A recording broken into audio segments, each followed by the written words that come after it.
Hello students. आज हम लोग जेई एडवांस 2015 में पूछे गए वेव का क्वेश्चन डिस्कस करते हैं। देखिए, क्वेश्चन कह रहा है कि four harmonic waves of equal frequencies and equal intensities I nought have phase angles 0, π/3, 2π/3 and pi.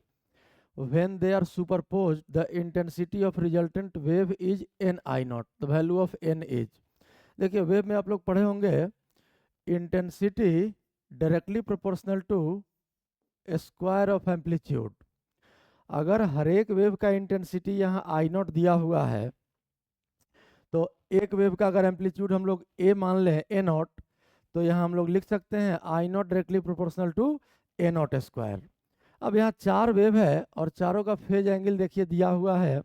Reference अगर हम लोग पॉजिटिव एक्स एक्सिस मान लें तो पहला वेव हो गया आपका पॉजिटिव एक्स के लॉन्ग और एम्पलीट्यूड हो गया इसका कितना, ए नॉट, मतलब इस वेक्टर का magnitude A not vector method पढ़े होंगे आप लोग।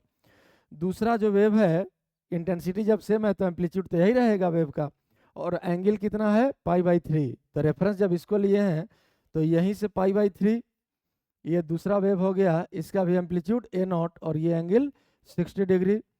तीसरा जो है 2π/3 120 डिग्री,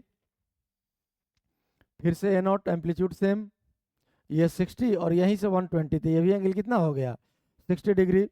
और फोर्थ वेव जो है फेज एंगल पाई दिया हुआ है, पाई मतलब ये भी 60 फिर से आ गया 180 हो गया टोटल, ये इधर आ गया ये ए नॉट।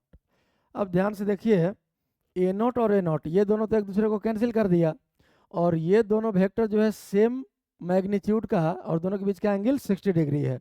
तो रिजल्टेंट आप लोग पढ़े होंगे, हम लोग यहाँ से resultant intensity directly proportional to resultant amplitude का स्क्वायर।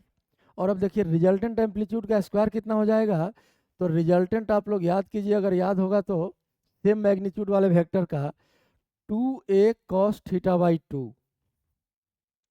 अब यहाँ से अगर रिजल्टेंट हम लोग एम्पलीट्यूड लिखें तो 2 और a का वैल्यू हो गया यहाँ आपका दिख रहा है ए नॉट, और cos θ/2, थीटा कितना है, ये दोनों के बीच का एंगल 60 डिग्री, ये दोनों तो कैंसिल ही हो गया, इन दोनों का रिजल्टेंट लिख रहे हैं 60 डिग्री, तो θ/2 हो गया 30 डिग्री।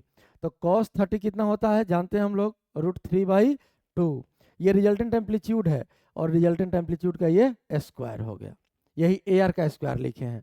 मतलब यहाँ से हम लोग आई आर रिजल्टेंट इंटेंसिटी बराबर लिख सकते हैं directly proportional to A not square को हम लोग आई नॉट लिख देंगे। इसके बाद देखिए ये 2 और ये 2 कैंसिल हो गया, √3 का स्क्वायर कितना आ गया 3, तो ये हो गया वैल्यू 3i0।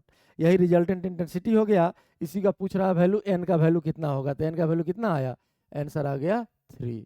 यही आपका इस क्वेश्चन का सॉल्यूशन है।